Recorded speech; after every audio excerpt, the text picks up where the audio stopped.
Between aging and busy lifestyles, many women struggle with maintaining their physical and mental wellness. At Aquavita Concierge Healthcare Services for Women, we can help you revitalize your health and reclaim your life. We start from within by balancing your hormones, allowing your body to achieve and maintain desired weight goals. We also specialize in peptide therapies, regenerative medicine, sexual health, and aesthetics in our state-of-the-art facilities. Feel better, look better, live better at Aquavita. Visit aquavitality.com and begin your journey today.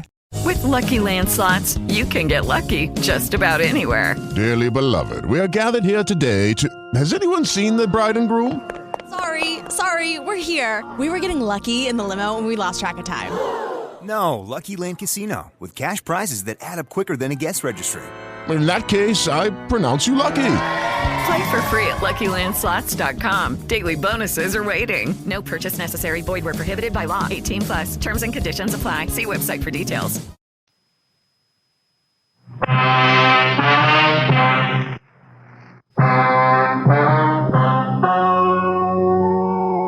story you are about to hear is true.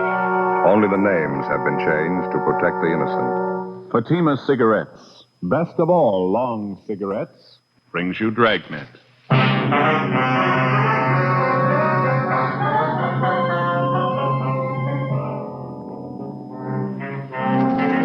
You're a detective sergeant.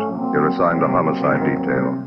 A phone call comes into your office from a man who tells you his wife has been murdered. He's not sure who the killer is. Your job? Find him. You'll be amazed when you compare Fatima with other long cigarettes. You'll find they now cost the same. But in Fatima, the difference is quality. You see, Fatima is the quality king-size cigarette because it contains the finest domestic and Turkish tobaccos superbly blended. And Fatima is extra mild, with a much different, much better flavor and aroma than any other long cigarette. So compare Fatima yourself. Fatimas now cost the same as other long cigarettes, but your first puff will tell you... Ah, that's different. Yes, in Fatima, the difference is quality. Ask your dealer for Fatima, the quality king-size cigarette. Best of all long cigarettes. Start enjoying Fatima tomorrow.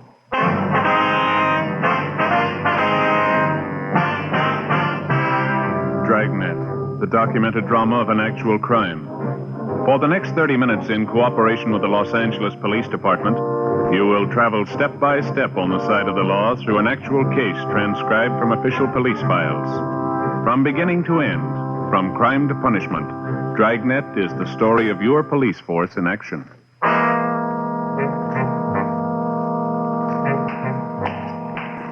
It was Tuesday, January 9th. It was rainy and windy in Los Angeles. We were working the night watch out of homicide detail. My partner's Ben Romero. The boss is Thad Brown, chief of detectives. My name's Friday. It was 9:27 p.m. when I got to room 42. Homicide detail.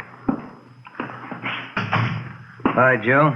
Great night, huh? Yeah, terrible weather. Just look out there on Spring Street. Yeah, I know. I just came in out of it. Really coming down. Yeah. Just like I told you on the phone this afternoon. What's that? Every time those seagulls fly in from the coast, it means rain. Yeah. It sure is a fine coat. I've never been sorry I bought this. Let me take another look at that, Joe. Yeah, sure. Oh, yeah. Yeah, that's a good one. English coat, huh? Yeah, they make them a little heavier over there than we do here. Seem to be kind of good in our business. You remember that Henderson stakeout last month? Oh, yeah. Really poured down that day. Mm-hmm. This coat kept me dry as a bone. Water just seems to roll off of it. Yeah, that's a good one. Here you go. Thank you. I have to hang it up. Mm-hmm. Supposed to keep a good coat on a hanger, you know, especially when they're wet. Betcha. Trouble with mine is it leaks right up here over the shoulders. Must be through the seams, huh? Yeah, I guess so. Same one I've been wearing. I told you about it before.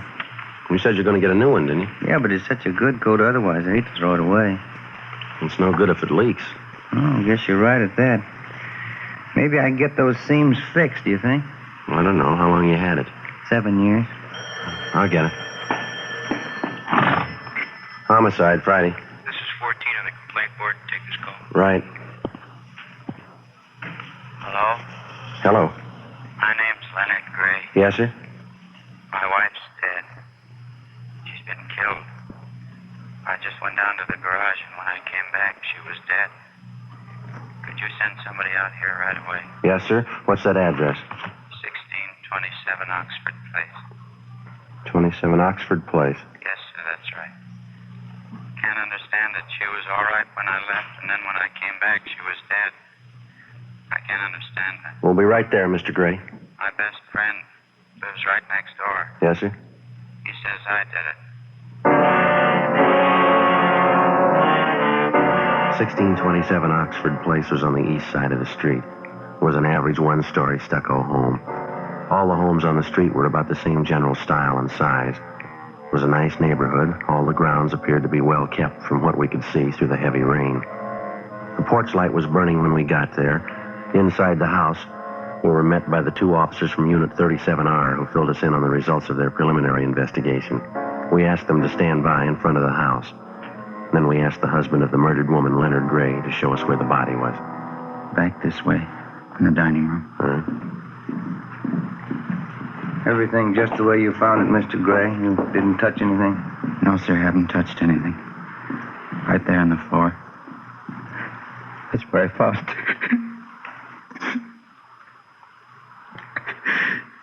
Cannot wait up there in the living room. Yes, sir, that's all right. Ben, would you like to help him, please? Yeah.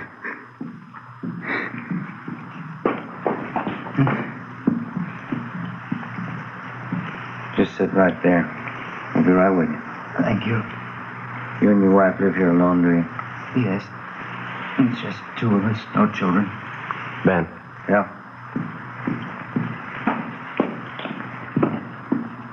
Well, the clothing's torn. Must have put up a struggle, huh? Yeah. Some redness there around the throat. Strangled? Yeah, could be. Deep gash there on the forehead. Broken vase there on the floor. You want to call the crime lab? Yeah, okay.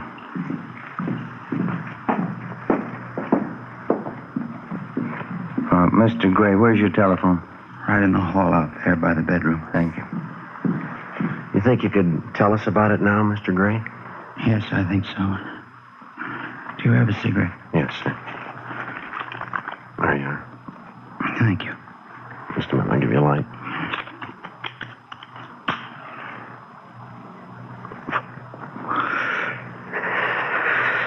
Thanks. That's all right. Now, can you tell me just what happened here tonight? Earl Anderson, that's my friend. Lives 2 houses down. He and I went out after work. We usually do once, twice a week, just to have a few beers. Yes, sir. I don't know, I felt pretty good. Guess I had a couple too many. Earl said it was late and we better be getting home, so he did. I had a little too much to drink, so he drove. I see. Well, where were you and your friend drinking? The bar right across from where we work. Earl Anderson and me. A lot of the men go there for a beer right after work. Mm-hmm. Were there quite a few men from work in there tonight? Yeah, quite a few. I wonder if the other officer found the phone all right. Yes, sir, I'm sure he did. Kind of hard to find sometimes. Wife had it covered with little curtains. That's all right, Mr. Gray. Let's try to take it easy. They're on their way. Right. He was telling me that he and his friend Earl Anderson stopped after work. They had a couple of beers, and then the two of them drove on home. I see. Is that right, sir?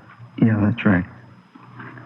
Well, we got home, and I was feeling pretty good, so I asked Earl to come on in and have a little nightcap. Mm-hmm. What time was that when you got home? About 6:30. Earl didn't want to come in because he said Hazel would be upset with me because we were a little late. Anyway, I finally talked him into coming in with me. Was your wife upset? A little bit, yeah. She used to be unhappy when I was late because of dinner. But she was never unreasonable. I didn't make it a habit to stay out unusually late anyhow. I see. I feel terrible. Just terrible. And when we got in the house, the first thing Hazel asked me was if I'd looked at the car. Whose car was that? It's our car, Dodge Sedan 42. It's parked across the street now. I wonder if we might check back here a little. Yeah. I thought I understood you to say that you felt that you'd had a little too much to drink, so your friend drove this Earl Anderson? Yes, but it was his car. I guess I should have made that a little clearer. You see, We take turns driving home, either his or my car. We trade off to fight the traffic, no matter whose car. I see. Wonder if you'd go on, please. I didn't know what she meant by asking if I'd seen the car. She said someone had let all the air out of the back tires.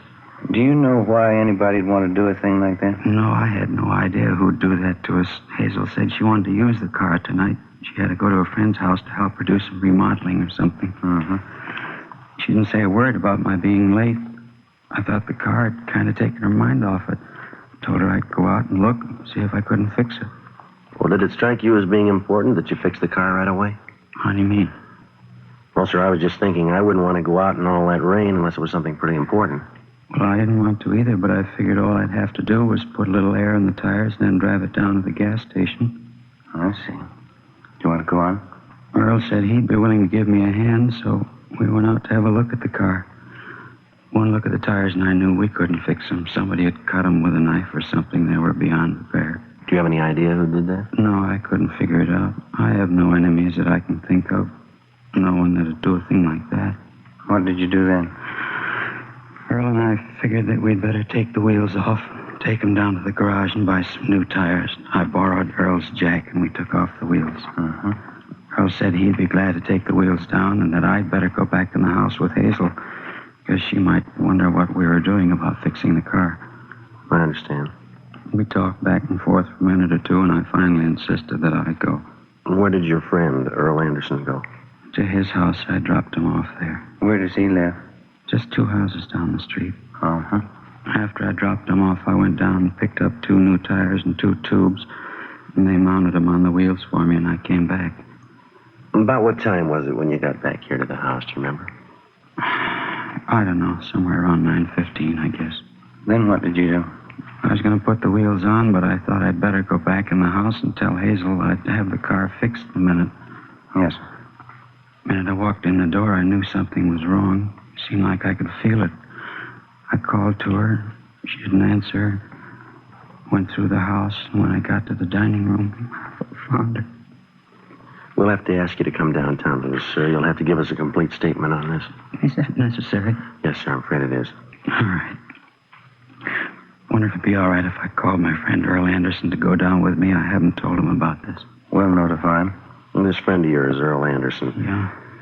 When you spoke with me on the phone, didn't you say something about your best friend saying that he thought that you killed your wife? Did I say that? Yes, sir, you did. Oh, I didn't mean it that way. How did you mean it? I've been drinking earlier tonight. Like I told you, I guess I must have gotten mixed up. Well, then he didn't say that you killed your wife? No, he didn't. Well, I know there's been a strain and a pretty bad shock, Mr. Gray, but you told us that you didn't say anything to Earl Anderson about this. Now, isn't that right? I'm so sick and upset. Is that what I told you? Yes, sir. You asked me if it'd be all right if you called your friend. You said you hadn't told him anything about that. I did. I called him right after I got home. I was terrified. I didn't know what to do. Then you did mention your wife's death to him? Yes, sir. The way you men are questioning me, your tone sounds as if you think I might have done this. No, sir, we're just trying to get the facts straight. Right now, anybody's a suspect. I didn't do this. I swear to God, I didn't kill my wife. Do you have any idea who might have wanted to kill Mrs. Gray? No, no one. Hazel and I didn't have many friends. No enemies that I know of. I see. You men have any ideas at all? Can you tell anything from what you've seen? We might know a little more after the crime lab checks things over. As soon as the lab men get here, then you can start on the case. No, sir, we've already started.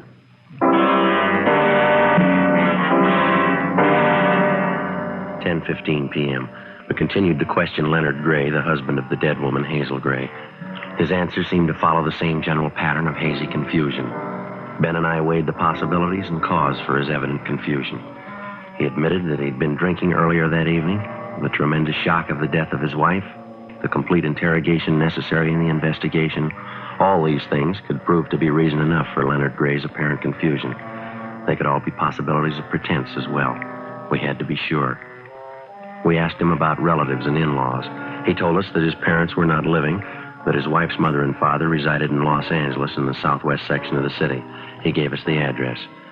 He furnished us with a list of his friends and his acquaintances. He was feeling quite badly, but seemed to want us to continue with the questioning. From time to time, he would add unimportant bits of his story which he had omitted the first time through. 10:17 p.m. The crime lab crew arrived and went to work. Gray's friend, Earl Anderson, was picked up and brought to the murder house. Any idea who did this thing? We're working on it. There's just one thing I want to make sure of. Yeah? You don't suspect Len, do you? Why do you ask that? Well, I know how something like this can be. Len and Hazel are wonderful people, very good friends of mine. Just wanted to go on record as being able to vouch for Len. He wouldn't do a thing like that. Is that what you wanted to tell her? Well, yes, sir. I've known Len for about 5 years now, going on 6. We work at the same place. Just want to vouch for him, that's all. Would you know of anyone who might have a reason to kill Mrs. Gray? Not a soul in the world. Hazel was wonderful to everybody. She didn't have any enemies that I know of. Such a pretty girl. We know that you're a close friend of Gray's. Maybe you'd be able to answer a couple of questions for us. Any way I can be of help to you? Well, how did Mr. and Miss Gray seem to get along? I mean, did they have any arguments that you know of? Well, I really don't think I should go into their personal life in this thing. You mean you don't want to answer? No, sir, didn't that.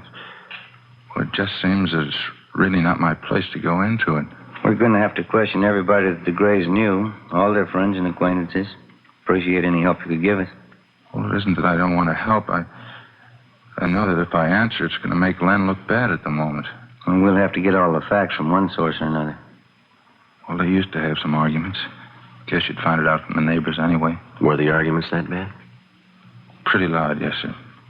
Oh, I don't mean to imply that Len ever struck Hazel, but she used to get quite put out with him sometimes. Why? How do you know? Len likes to go out with the boys. You know, booze it up quite a bit. Mm-hmm. She used to tell him that she wasn't going to put up with it any longer. He said he never struck her. Not that I know of, Sergeant. Did they have these arguments often? I don't feel right talking this way about Len behind his back. Well, I know that as his friend, you want to get this thing cleaned up. Yes, sir, that's right, I do. Yes, they used to have quite a few arguments. Please understand that these differences of theirs may have been loud, but I know Len would never think of hurting Hazel in any way. I see. Did you find out who sliced the tires on Len's car? We're checking on it. Wonder if that couldn't have some bearing on this. Yeah, possibly. Anderson, we'd like to have you go back to the time you and Mr. Gray got home. Just tell us exactly what happened, would you? Will you excuse me for a minute? Sure. Friday, see you a minute. Right, Harris. I'll be right back. Okay. We're just about through. It's all photoed. Lifted some prints. Coroner's ready to take the body, okay? Yeah, it's all right. Get anything besides the prints? Yeah, a small piece of blue cloth. White button attached. Looks like it was ripped off a shirt. Where'd they find it? Near the body. We'll see you fellas back at the office, huh? Yeah, okay, Harris. Thank you.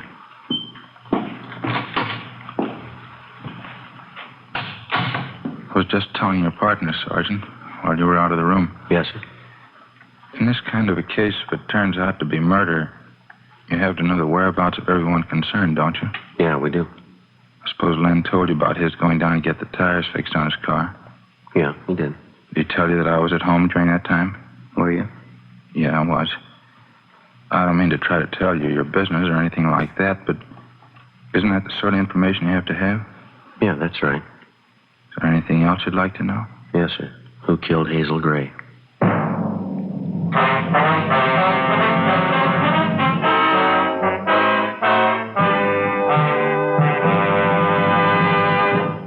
You are listening to Dragnet. From beginning to end, Dragnet is the authentic story of your police force in action. Now, from beginning to end, the Fatima story. Actual, convincing proof that in Fatima, the difference is quality. Quality of tobaccos, the finest domestic and Turkish varieties, extra mild and superbly blended to give you a much different, much better flavor and aroma. Quality of manufacture. Smooth, round, perfect cigarettes. Rolled in the finest paper money can buy. Manufactured in the newest and most modern of all cigarette factories. Quality, even to the appearance of the bright, clean, golden yellow package. Carefully wrapped and sealed to bring you Fatima's rich, fresh, extra mild flavor. Because of its quality, its extra mildness, its better flavor and aroma, more long cigarette smokers are now insisting on Fatima than ever before. So if you smoke a long cigarette, compare Fatima. You'll find they now cost the same. But your first puff will tell you... Ah, that's different. Yes, in Fatima, the difference is quality. Insist on Fatima. Start enjoying the quality king-size cigarette. Fatima. Best of all long cigarettes.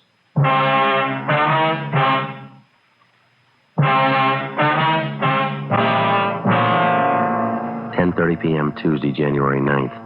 Leonard Gray, the husband of the murdered woman, and Earl Anderson, his friend, were taken downtown to homicide for further investigation. Complete statements were taken from both men. We checked them through R&I. No record on either one. We had all prowlers and burglary calls in the vicinity of the murder house rechecked.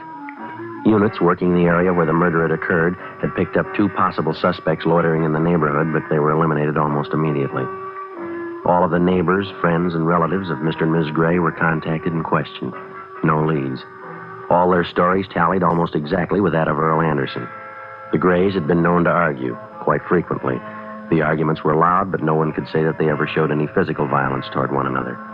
It was the opinion of the relatives and in-laws that Leonard Gray drank too much. Earl Anderson, his friend, was checked and found to be a completely reliable man. We talked with the repairman at the garage where Gray had his tires exchanged. His story was correct in every detail.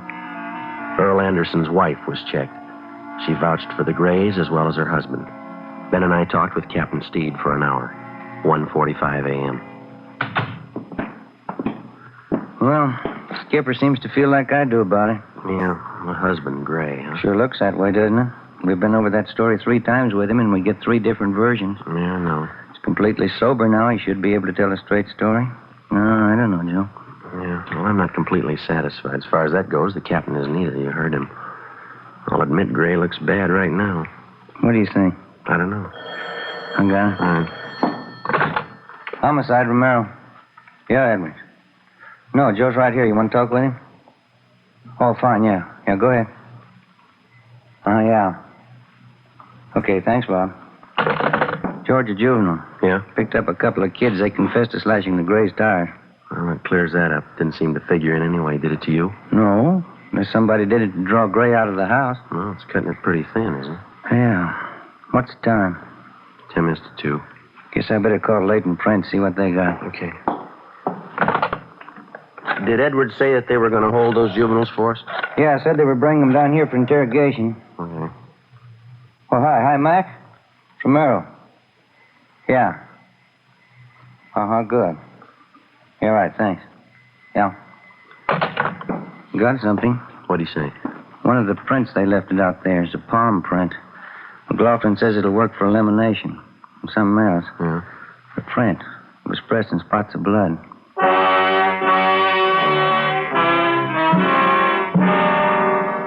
The killer of Hazel Gray had left behind him a clue to his identity about which there could be no mistake. His palm print. The prints of the dead woman, Hazel Gray, were checked and eliminated. They weren't hers. 2:40 a.m. Leonard Gray and his friend Earl Anderson were taken down and fingerprinted. Their palm prints were also taken. Both men were returned to the interrogation room. Sergeant, why'd we have to be fingerprinted? Just routine. Just like I was telling you, Sergeant Friday. What's that? Len and I have been suspects all along, haven't we? Well, it's just a matter of elimination. Anybody involved in any way has to be checked out. Didn't the fellow down at the garage verify Len's story? Yes, sir, he did. It's the truth. I wouldn't lie at a time like this. I don't believe that anybody thinks you're lying, Len. It's just they have to be sure. That's right. I get it. Interrogation room. This is Romero. Oh, yeah, right. Okay, right away. Crime lab, Joe. Pinker says he and Jones would like to see one of us right away. All right, you want to go? Yeah, I'll be right back. Okay. Sergeant, was there really any specific reason for us being fingerprinted? Well, we already told you. It's just routine. Wouldn't it be perfectly in line to find Len's fingerprints around his own house? Well, yes, it would. Yours could be there, too, Earl. Yeah, I was going to say that. I'm over at their house a great deal of the time. Yeah, we know. You mentioned that. Makes you feel kind of funny getting fingerprinted. Doesn't make any difference what I have to go through if you can find who did this thing. I feel the same way, Len. Think you're any closer to knowing who did it? Well, possibly.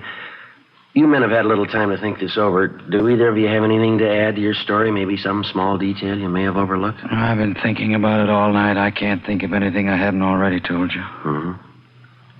You, Mr. Anderson? Is there anything that you might have forgotten to tell us? Sorry, I was just thinking. Yes, sir? There couldn't have been anyone Hazel knew, could there, Len? How do you mean?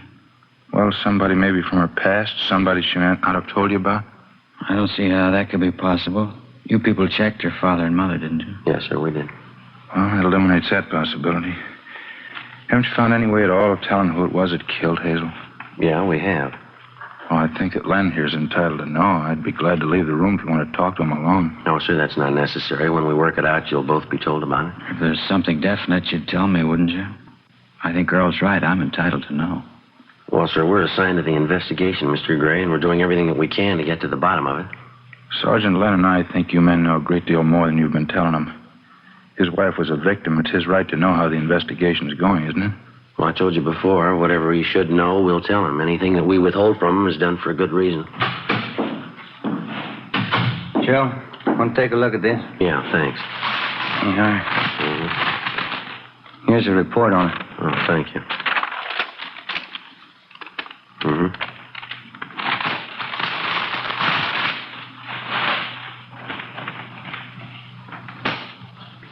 That shirt belong to either of you men? It's not mine. No, why? What's it mean? I get it. Interrogation room Friday. Yeah, Dean. Right, thank you. What about that shirt, Sergeant? What's it mean?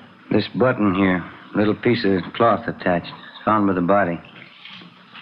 You notice the front of the shirt here, button ripped off? See how it matches? Yeah, it's not my shirt. It was found in your house. I never saw it before. It's not mine. The palm print was. What? The print of your palm. Blood stains on it was found near the body. What's he talking about, Earl? What's he mean? I killed Hazel. What?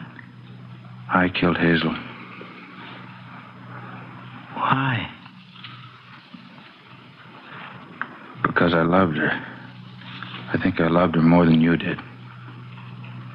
You don't kill someone because you love them. You do if you love them enough. You ready to give us a statement, Anderson? Yeah, I'll tell you. I can't believe all this. I ought to kill you. All right, Gray, hold it. I can't believe it. My best friend. I wasn't your best friend.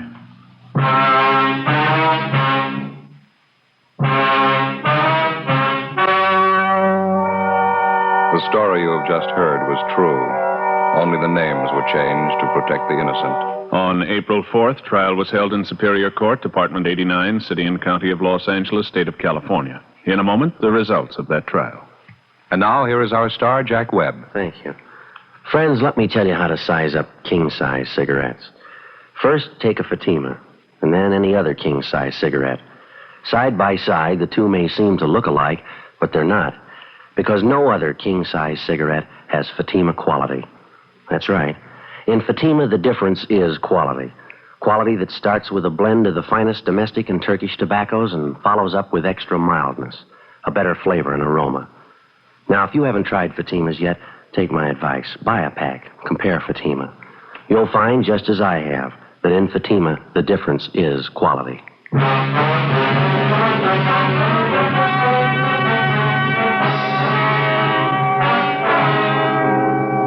Earl Taylor Anderson was tried and convicted of murder in the first degree.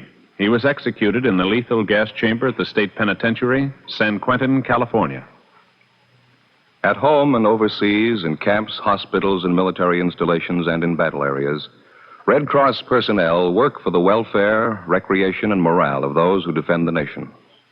Today, Red Cross is expanding these services to keep pace with the rapid growth of our nation's defense forces. Your support of Red Cross makes this expansion possible. Remember, when you give to the Red Cross, your gift is a lift to our fighting men.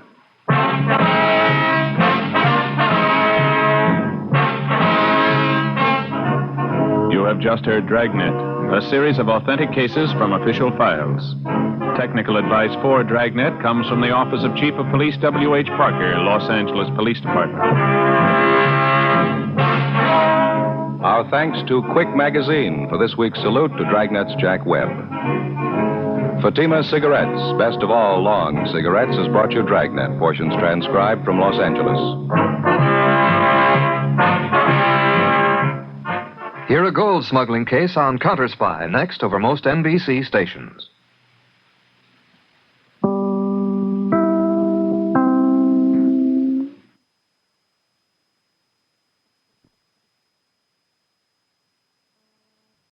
Lucky Land Casino, asking people, what's the weirdest place you've gotten lucky? Lucky? In line at the deli, I guess? Aha, in my dentist's office. More than once, actually. Do I have to say? Yes, you do. In the car before my kids' PTA meeting. Really? Yes. Excuse me, what's the weirdest place you've gotten lucky? I never win and tell. Well, there you have it. You can get lucky anywhere, playing at LuckyLandSlots.com. Play for free right now. Are you feeling lucky? No purchase necessary. Void where prohibited by law. 18+. Terms and conditions apply. See website for details.